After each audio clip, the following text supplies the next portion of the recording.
রমজানের সময় ঘনিয়ে আসছে, আর এভাবে সময় ঘনিয়ে আসলে চারপাশ থেকে আমাদের স্মরণ করিয়ে দেয়া হয় যে কিভাবে এই মাসে বেশি বেশি ইবাদত করতে হবে, কিভাবে আল্লাহর নিকটবর্তী হতে হবে, কিভাবে কোরআনের সাথে নতুন করে সম্পর্ক করতে হবে, ইত্যাদি ইত্যাদি। আমি এখান থেকে কিছুটা পেছনে সরে এসে মৌলিক কিছু বিষয়ে আলোকপাত করতে চাই এবং ইনশাআল্লাহ আমরা সবাই এখান থেকে উপকার পাবো।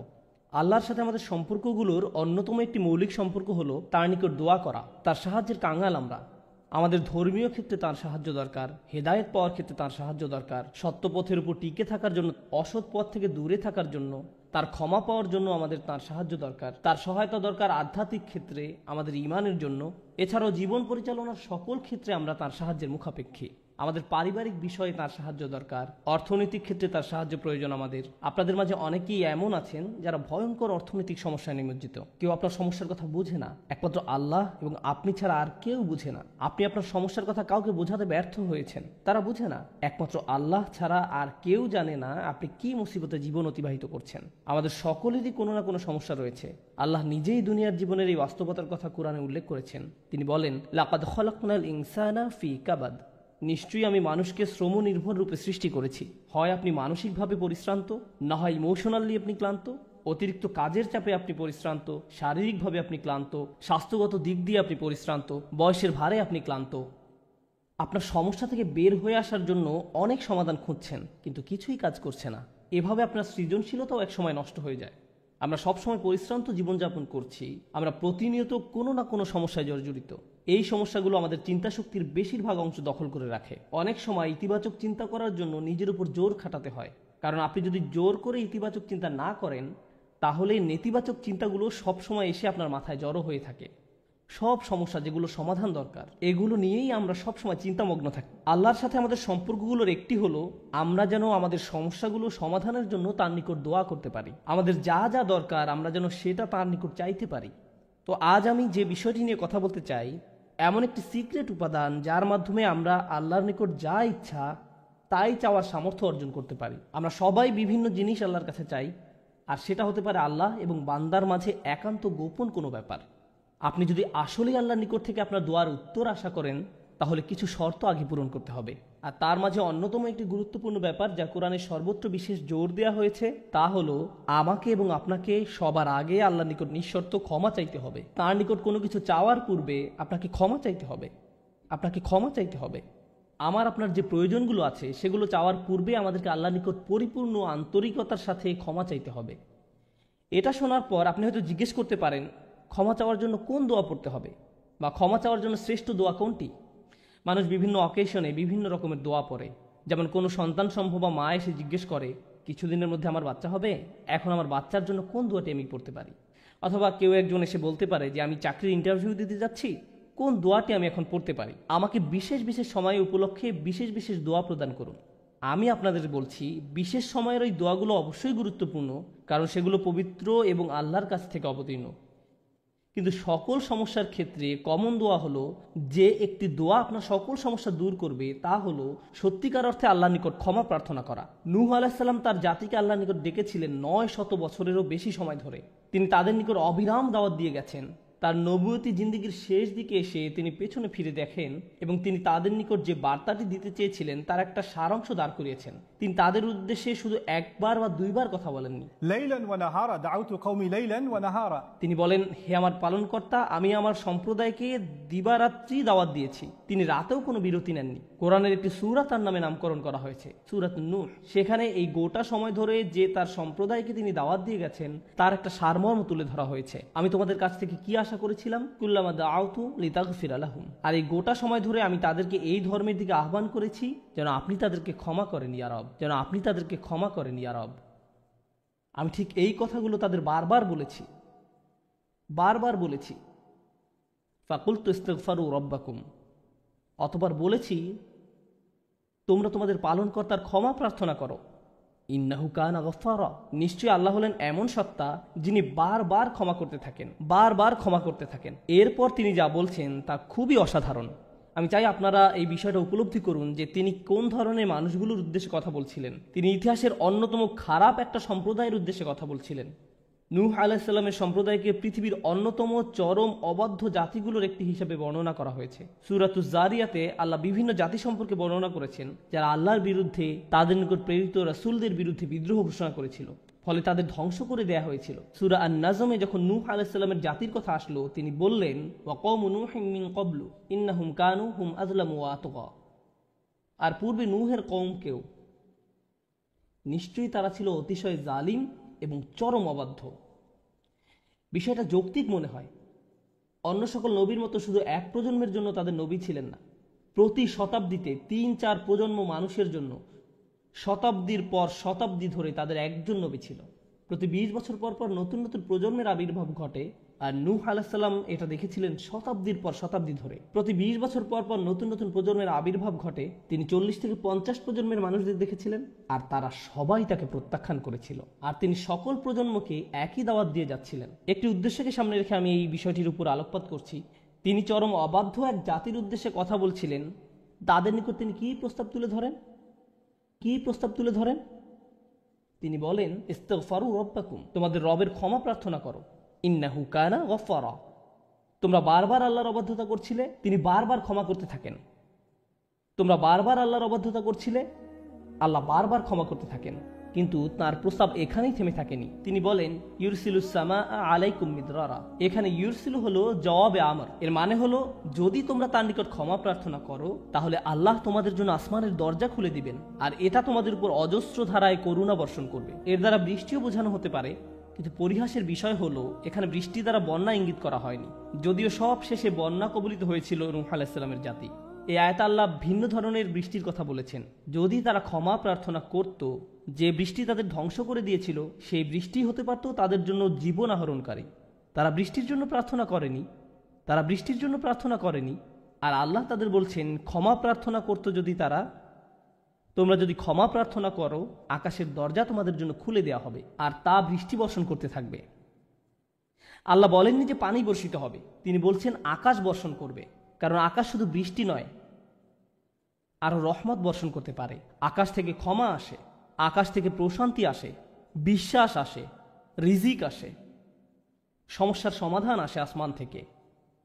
তিনি তোমাদের জন্য আকাশ খুলে দিবেন, আর আকাশের সকল সম্পদ তোমাদের উপর অঝোর ধারায় বর্ষিত হতে থাকবে। আর তোমরা এতদিন রহমতের ভাগিদার হতে পারছিলে না, কারণ তোমরা ক্ষমা প্রার্থনা করনি।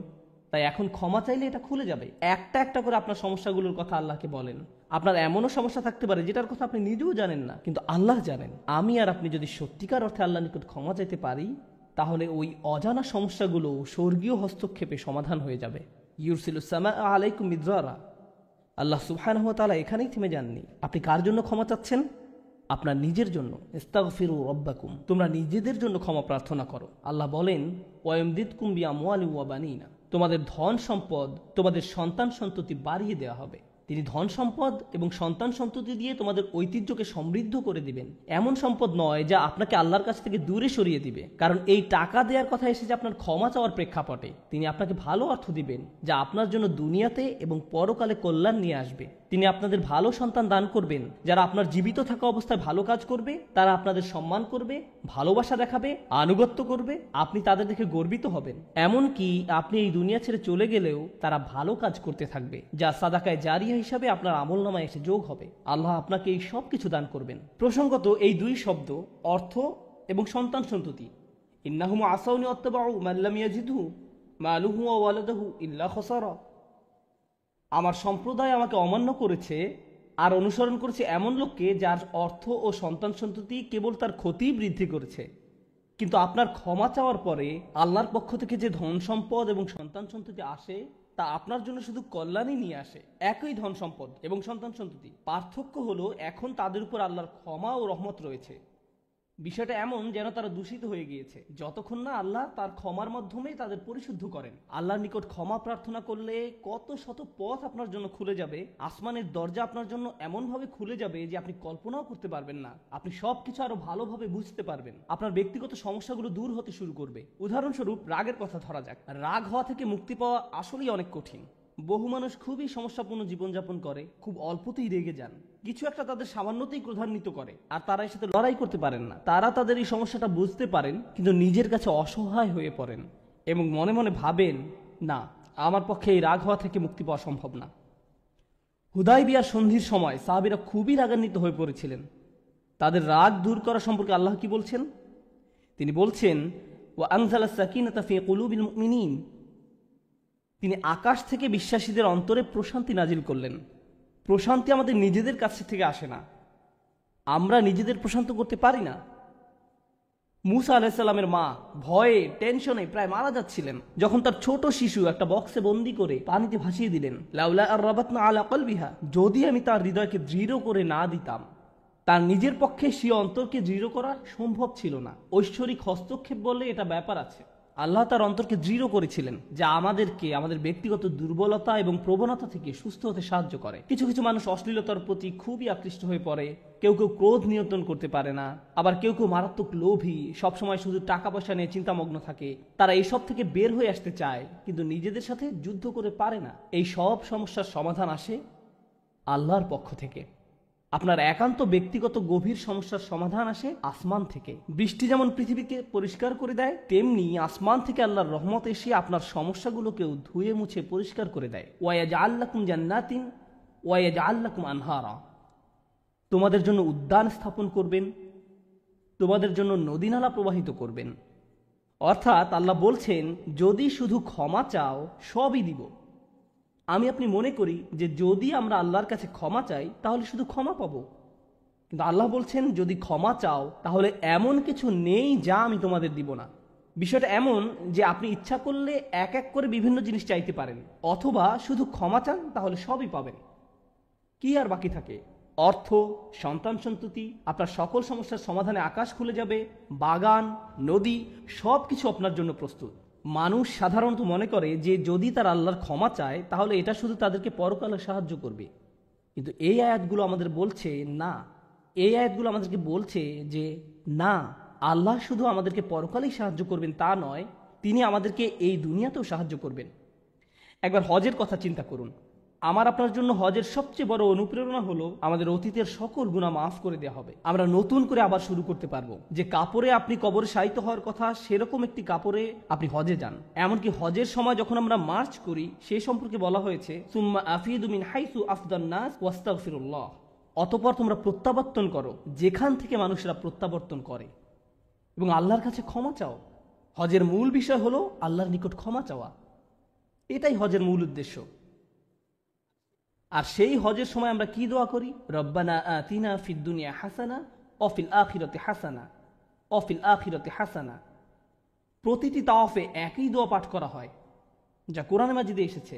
রব্বানা আতিনা ফিদ দুনিয়া অফিল আখিরা, রব্বানা আতিনা ফিদ দুনিয়া হাসানা অফিল আখিরাতি হাসানা। আমাদেরকে এই দুনিয়ার কল্যাণ এবং পরকালের কল্যাণও দান করুন। অন্য কথায়, এই দুনিয়ায় আমাদেরকে এমন কল্যাণ দান করুন যা পরকালের কল্যাণকে নিশ্চিত করবে। এরকম কিছুর অস্তিত্ব রয়েছে, আর এই সব কিছু আমরা তখনই পাব যখন আমি আপনি আন্তরিকতার সাথে আল্লাহর নিকট ক্ষমা চাইব। খুতবার এই অংশটার উদ্দেশ্য ছিল আপনাদের নিকট ক্ষমা চাওয়ার কিছু উপকারিতা তুলে ধরা, ক্ষমা চাওয়ার লক্ষ্য বর্ণনা করা। কিন্তু আমরা এখনো বলিনি যে কিভাবে ক্ষমা চাইব। কেউ কেউ কৃত্রিম উপায়ে ক্ষমা চায়, আস্তাগফিরুল্লাহ আস্তাগফিরুল্লাহ আস্তাগফিরুল্লাহ। কারো কারো জন্য এটা এত নকল যে একবার আলী রাদিয়াল্লাহু তাআলা আনহু একজনকে এরূপ করতে দেখে বললেন, তোমার ইস্তেগফারেরও ইস্তেগফার প্রয়োজন। এর মাধ্যমে শুধু জিহ্বার ব্যায়ামই হয়, আর কিছু না। আমি এখন আপনাদের এমন একটি বিষয়ের কথা বলবো যা আমাদেরকে আল্লাহর নিকট ক্ষমা চাওয়া থেকে বিরত রাখে। বিষয়টা একজনের কাছে কতটুকু প্রত্যাশা করা হয় তার সাথে সম্পর্কযুক্ত। কিছু কিছু মানুষ মনে মনে এই সিদ্ধান্ত উপনীত হয়ে যায় যে আমি সারা জীবন ধরে অসংখ্য পাপে নিমজ্জিত ছিলাম, আল্লাহ মনে হয় আমাকে খুব একটা পছন্দ করেন না। কোনো কোনো মানুষ এমনকি এতদূর পর্যন্ত চলে যায় যে বলে ওঠে, আল্লাহ আমাকে পছন্দ করেন না, আল্লাহ আমার উপর খুবই রাগান্বিত। আমি জানতাম আল্লাহ এই কাজগুলো আমাকে করতে নিষেধ করেছেন, কিন্তু তারপরেও আমি করেছি। শুধু একবার নয়, বহুবার এই খারাপ কাজগুলো করেছি। সুতরাং আল্লাহর ভালো মানুষের তালিকায় আমি নেই, আমার নামাজের কোনো দাম নেই। মানুষ যখন নিজের সম্পর্কে এইরকম ধারণা পোষণ করে, তখন সে কি করে জানেন? আমি তো খুবই খারাপ মানুষ। আপনি কি আমার জন্য একটু দোয়া করতে পারবেন? কারণ আমি ইতোমধ্যে দোয়া করার যোগ্যতা হারিয়ে ফেলেছি। এখন আপনাকে আমার জন্য দোয়া করতে হবে, কারণ আমি আশা করছি আল্লাহ অন্তত আপনার দোয়া কবুল করবেন। এতে হয়তো আমার একটা সুযোগ তৈরি হতে পারে, কারণ আমার কথা তিনি শুনবেন না। আপনাদেরকে আবার একটু পিছনে নিয়ে যাই। নূহ আলাইহিসসালাম কাদের কাছে আল্লাহর নিকট ক্ষমা চাওয়ার এই প্রস্তাব তুলে ধরেছিলেন? নূহ আলাইহিসসালাম কি এমন মানুষদের নিকট এই প্রস্তাব তুলে ধরেছিলেন যারা সারা রাত মসজিদে কাটাতো, যারা প্রতি বছর হজ পালন করতে যেত, রোজা রাখত এবং অন্যান্য সৎ কাজ করত? না, নূহ আলাইহিসসালাম ক্ষমা পাওয়ার এই প্রস্তাব তুলে ধরেন ইতিহাসের অন্যতম একটি বিদ্রোহী সম্প্রদায়ের প্রতি, যারা প্রজন্মের পর প্রজন্ম ধরে বিদ্রোহী ছিল। তিনি তাদের বলেন, তোমরা যদি শুধু ক্ষমা চাও, আল্লাহ শুধু তোমাদের ক্ষমা করবেন তাই নয়, বরং তিনি তোমাদের জন্য আকাশের ধনভাণ্ডার খুলে দেবেন। নিজের সম্পর্কে এমন বলবেন না যে আমি অনেক দূরে হারিয়ে গেছি, যদি কিছু হয় তা হবে আমার মায়ের দোয়াতে বা অন্য কারো দোয়াতে। আপনার মনের এমন অবস্থার সুযোগ গ্রহণ করে শয়তান, মানুষের মনের হতাশাজনক পরিস্থিতির সুযোগ গ্রহণ করে শয়তান, আর এর মাধ্যমে তাকে শিরকে নিমজ্জিত করে। এই হতাশা শিরকের একটি দরজা। কেন জানেন? তখন মিথ্যা ধর্ম আসে এবং আপনাকে বলে আপনি তো অনেক বড় পাপী, আপনার পক্ষে ক্ষমা পাওয়া সম্ভব নয়। যিশুকে বলুন আপনাকে ক্ষমা করে দিতে। আপনি যিশুর সাথে ভালো সম্পর্ক করুন, তিনি আল্লাহর সাথে আপনার সম্পর্ক ভালো করে দিবেন। আল্লাহ এবং আপনার মাঝখানে যিশু এসে দাঁড়াবে, অথবা তারা অন্য কাউকে মাঝখানে দাঁড় করাবে, বলবে অমুক পীর, তার কবরের কাছে গিয়ে কিছু চকলেট রাখো। তাহলে তিনি আল্লাহকে বলবেন আপনার সমস্যার সমাধান করে দিতে। আপনি এখন আল্লাহর সাথে কথা বলতে পারবেন না, কিন্তু ওই পীর তিনি আল্লাহর প্রিয় বান্দা, তাই আপনি তার মাধ্যমে আল্লাহর কাছে আপনার দরখাস্ত পেশ করুন। এভাবে শিরকের দরজা খুলে যায়।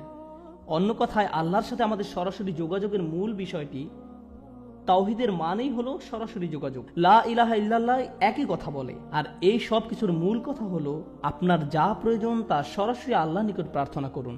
যে বিষয়টি আমাদের সকল প্রয়োজন পূরণ করবে তা হলো আল্লাহর নিকট ক্ষমা প্রার্থনা করা। এখন এই ক্ষমা চাওয়াটা দুইভাবে হয়ে থাকে, জিহ্বার মাধ্যমে ক্ষমা চাওয়া এবং অন্তরের মাধ্যমে ক্ষমা চাওয়া।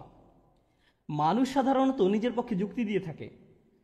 আমি যদি কোনো কারণে আপনার সমালোচনা করি, যেমন ধরুন কাউকে বললাম এই যে আমি আপনাকে অমুক অমুক কথা বলতে শুনেছি, সে তাৎক্ষণিক হয়তো বলে উঠবে এক্সকিউজ মি, আমি এমনটা বোঝাতে চাইনি, আপনি তো পুরো ঘটনাটা জানেনই না।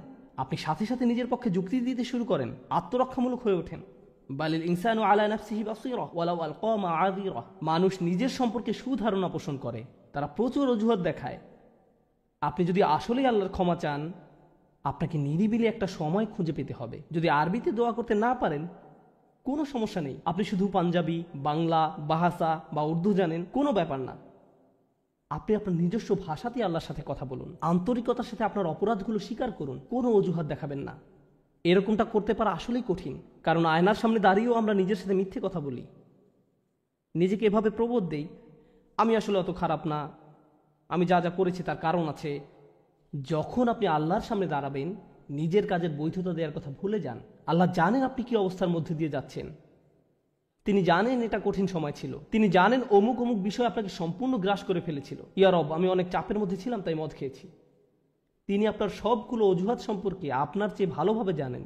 আপনাকে অকপটে তার নিকট আসতে হবে, ফিল্টার ছাড়া, কোনো দ্বিধাদ্বন্দ্ব ছাড়া, নির্দ্বিধায়, কোনো রকমের বিব্রত বোধ করা ছাড়া। অনেক সময় আমরা নিজেদের পাপ স্বীকার করতে বিব্রত বোধ করি, একরাশ লজ্জা এসে আমাদের জড়িয়ে ধরে। কিন্তু যতক্ষণ না আপনি আল্লাহর নিকট অকপটে সকল পাপ স্বীকার করে নিচ্ছেন, আর এভাবে যখন নিজের উপর যে অন্যায়গুলো এতদিন ধরে করে এসছেন তা আপনি মুখ দিয়ে উচ্চারণ করতে শুরু করবেন, আমার বিশ্বাস করতে কষ্ট হয় যে সে সময় আপনার চোখ দিয়ে কোনো অশ্রু নির্গত হবে না। একজন মানুষের পক্ষে এটা অসম্ভব যে সে আল্লাহর সামনে এভাবে নিজেকে খোলাখুলি উপস্থাপন করবে আর তার চোখ দিয়ে কোনো অশ্রু বের হবে না, কারণ এটা দুর্বলতা প্রকাশের সময়। দুনিয়ার সামনে আমরা সাধারণত নিজেকে শক্তিশালী, আত্মবিশ্বাসী এবং দিব্যি সুস্থ হিসাবে উপস্থাপন করি। সবাই আমাদের দেখে মনে করে সবকিছু ঠিক আছে, কিন্তু ভেতরে ভেতরে যে আমি বহু সমস্যায় জর্জরিত তা একমাত্র আল্লাহ জানেন। আপনাকে সকল জড়তা কেটে তার নিকট সম্পূর্ণ খোলাখুলিভাবে নিজেকে উপস্থাপন করতে হবে, আর কেবল তখনই আপনি আল্লাহর নিকট ক্ষমা চাওয়ার অবস্থানে যেতে পারবেন। তারপর সিজদায় গিয়ে কাঁদতে থাকুন। তখন এটা শুধুমাত্র আস্তাগফিরুল্লাহ আস্তাগফিরুল্লাহ বলার মতো হবে না, এটা হয়ে উঠবে আল্লাহর সাথে একটি সত্যিকারের কথোপকথন, আল্লাহর নিকট সত্যিকার অর্থে পাপ স্বীকার। এটা খুবই শক্তিশালী একটা অনুশীলন, চেষ্টা করে দেখুন। আপনাকে একটা নিরিবিলি সময় খুঁজে পেতে হবে। নিশ্চিত করুন যে কেউ আপনার কথা শুনছে না। আপনার স্ত্রী বিছানায় শুয়ে আছে, এমত অবস্থায় মাঝরাতে ঘুম থেকে উঠে এভাবে দোয়া করতে পারবেন না, ইয়া আল্লাহ আমাকে ক্ষমা করে দিন, কারণ আপনার স্ত্রী তো আপনার দোয়া শুনতে পাচ্ছে। এভাবে করাটা নিষিদ্ধ নয়, কিন্তু একা একা দোয়া করা আপনার জন্য ভালো হবে। মোট কথা, নির্জন কোনো জায়গা খুঁজে বের করুন যেখানে আপনি একান্তে আল্লাহর সাথে কথা বলতে পারবেন। যদি আপনি এক গাদা আরবি দোয়া মুখস্থ করেন যার অর্থও আপনি জানেন না, আর বিড়বিড় করে সেগুলো উচ্চারণ করতে থাকেন, সে দোয়াগুলো অবশ্যই উত্তম এবং শক্তিশালী, কিন্তু আপনার অন্তরের সাথে যদি সেগুলোর কোনো যোগাযোগ না থাকে, শুধু জিহ্বা দিয়ে উচ্চারণ করছেন, তাহলে আপনি আসলে ক্ষমা প্রার্থনা করছেন না। আল্লাহ আপনাকে এই জিকিরের পুরস্কার দান করুন, কিন্তু এর নাম আসলে ইস্তেগফার বা ক্ষমা প্রার্থনা নয়। ইস্তেগফার অন্য কিছু। যখন আপনার চক্ষু খুলে অশ্রু নির্গত হতে শুরু করে, তখন আকাশের দরজা খুলে যায়, তখনই সেটা খুলবে। এই দুইটার মাঝে একটা কানেকশন আছে। সর্বশেষ যে বিষয়টি আমি আপনাদের সাথে শেয়ার করতে চাই তা হলো আল্লাহর উপর আশা ধরে রাখা। অনেকের জন্য এই বিষয়টা মেনে নেওয়া বেশ কঠিন যে আল্লাহ তার কথা শুনবেন, আমার দোয়া তার নিকট গুরুত্বহীন, আমি দোয়া করার কোনো অর্থ দেখি না। আপনাদের একটা কথা বলে রাখি, আল্লাহর নিকট থেকে আপনি সর্বশ্রেষ্ঠ যে উপহারটি পাবেন তা কি জানেন? ক্ষমা। এটাই সর্বশ্রেষ্ঠ উপহার। আপনি এটার মূল্য উপলব্ধি করুন আর নাই করুন, আর যা কিছু আল্লাহ আপনাকে দিবেন বলেছেন এর সবই অতিরিক্ত। আপনাদেরকে একটা উদাহরণ দিই। আমার অনেকগুলো সন্তান আছে। ধরুন আমার এক সন্তানের উপর আমি খুবই অসন্তুষ্ট। সে কোনো একটা অন্যায় করেছে, আমি খুবই রাগান্বিত হয়ে আছি, আমার বিশ্বাস করতে কষ্ট হয় যে তুমি এটা করেছো। এভাবে আমি তাকে কিছুটা বকাঝকা করলাম, তোমার এটা বলা উচিত হয়নি, তোমার এটা করা উচিত হয়নি। তার পরের দিন অন্য এক সময় আমার জন্য তার কিছু একটা করার কথা, যেমন আমার জন্য একটা কার্ড বানানোর কথা, যাতে লেখা থাকবে বাবা আমি তোমাকে ভালোবাসি। সে জিনিসটা আঁকলো, কিন্তু তারপর কি মনে করে কাগজটা টুকরা টুকরা করে ময়লার বক্সে ফেলে দিল। এটা দেখে তার অন্য ভাই বলল, তুমি এটা ফেলে দিলে কেন? জবাবে সে বলল, বাবা আমার উপর খুবই রাগান্বিত, তিনি এটার প্রতি কোনো গুরুত্ব দিবেন বলে মনে হয় না। আমি যদি জানতাম যে সে বিষয়টাকে এভাবে দেখছে, তাহলে আমি কি করতাম? আমি কি এভাবে বলতাম যে হ্যাঁ ফেলে দাও? না, বরং আমি আবেগে কেঁদে ফেলতাম, কিভাবে তুমি ভাবতে পারলে যে আমি তোমাকে আর ভালোবাসি না? হ্যাঁ তুমি অন্যায় করেছো, তুমি ভুল করেছো, কিন্তু তুমি এখনো আমার সন্তান। তুমি 1000 বার ভুল করলেও আমি তোমাকে ভালোবাসবো। আমাকে ওই কার্ডটি দাও, আমি সেটা ফ্রেমে বাঁধিয়ে রাখবো, ময়লার বাক্স থেকে নিয়ে গ্লাসে আটকিয়ে রাখবো, সারা জীবন ধরে যত্ন করে রাখবো। কেন? কারণ আমি আমার সন্তানদের ভালোবাসি, তারা যতই ভুল করুক না কেন, এমনকি যদি তাদের আচরণ আমাকে রাগান্বিতও করে। এটা শুধু আমি এবং আমার সন্তানদের সম্পর্ক। কিন্তু আমি আমার আর সন্তানদের নিয়ে কথা বলছি না। এই উদাহরণের মাধ্যমে আমি কথা বলছি আমার এবং আল্লাহর সম্পর্ক নিয়ে। আমি ভুল করি, আল্লাহ এমনকি আমাকে বকাঝকাও করেন না। আমি ভুল করার কারণে তিনি আমার উপর বজ্রপাত করেননি, তিনি আমাকে জাহান্নামে নিক্ষেপ করেননি, তিনি আমার হার্টবিট বন্ধ করে দেননি। যখনই আমি মিথ্যে বলি, আমি বোবা হয়ে যাই না। প্রতিবার হারাম কিছু খেয়ে ফেলার কারণে আমার হাত অবশ হয়ে যায় না, হারাম কিছুর দিকে তাকানোর কারণে আমি অন্ধ হয়ে যাইনি। তিনি এখনো দিয়েই যাচ্ছেন। আর আমি কিনা চিন্তা করতে শুরু করলাম যে আল্লাহ আমাকে আর ভালোবাসেন না। আল্লাহর সাথে আমার সম্পর্ক একসময় ভালো ছিল, কিন্তু এখন যেহেতু আমি খারাপ হয়ে গিয়েছি, তাই ভালোবাসাও এখন হারিয়ে গেছে। তাহলে দোয়া করার কি অর্থ আছে?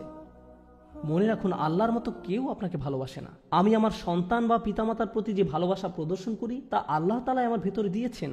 আমরা এমনি এমনি কাউকে ভালোবাসতে সক্ষম নই। ভালোবাসা আল্লাহর পক্ষ থেকে একটি উপহার। যদি আল্লাহর দুইটি সৃষ্টির মাঝে ভালোবাসা এত দৃঢ় হয়, আমাদের পক্ষে কল্পনাও করা সম্ভব নয় যে আমাদের জন্য আল্লাহর ভালোবাসা কত প্রগাঢ়, যে আমাদের জন্য আল্লাহর ভালোবাসা কত গভীর। কেউ এর বিপরীত বললে তার কথায় কান দিবেন না। একমাত্র যে মনে করে আল্লাহ তাকে ঘৃণা করে, তার কোনো আর আশা নেই, সে হলো শয়তান। সে এটা বিশ্বাস করে। তার ক্ষমা চাওয়ার কোনো কারণ নেই, কারণ তার সকল আশা হারিয়ে গেছে, আর সে নিজের সম্পর্কে এটা মেনে নিয়েছে। এখন আপনি যদি নিজের সম্পর্কে এরকম মনে করেন, তাহলে কার পথ আপনি অনুসরণ করছেন? একবার চিন্তা করে দেখুন। যদি আদম আলাইহিস সালাম জান্নাতে থাকা অবস্থায়, আর জান্নাতের চেয়ে উত্তম কোনো জায়গা তো আর আপনার পক্ষে থাকা সম্ভব নয়, তারপর তিনি একটি ভুল করলেন আর আল্লাহ আযজা ওয়া জাল্লা তাকে দুনিয়াতে পাঠিয়ে দিলেন। এখন আদম আলাইহিস সালাম যদি এরকম চিন্তা করতেন, আমার এত বড় একটা ডিমোশন হয়ে গেল, আমি কিভাবে আল্লাহর সাথে আবার কথা বলবো? আমি তাকে এত হতাশ করার পর কিভাবে কথা বলবো? কিন্তু আল্লাহ তাকে শিখিয়ে দিলেন কি করতে হবে, কিভাবে তার অন্তর আবার ঠিক করতে হবে। রব্বানা যালামনা আনফুসানা ওয়া ইল্লাম তাগফির লানা ওয়া তারহামনা লানাকুনান্না মিনাল খাসিরিন। জান্নাতের তুলনায় দুনিয়া তো কিছুই না। তিনি জান্নাত থেকে দুনিয়ায় এলেন, এত দূর নেমে আসা সত্ত্বেও এখনো তিনি আল্লাহর নিকটেই আছেন। এই শব্দগুলোই আল্লাহর সাথে তার সম্পর্ক আবার জুড়ে দিল। দোয়ার উপর আস্থা হারাবেন না। এত দূর নেমে আসা সত্ত্বেও এখনো তিনি আল্লাহর নিকটেই আছেন। আন্তরিকভাবে আল্লাহর কাছে কিভাবে দোয়া করবেন তার প্রস্তুতি এখনই শুরু করুন। মনে রাখুন, আল্লাহ আপনাদের সবার দোয়া শুনবেন।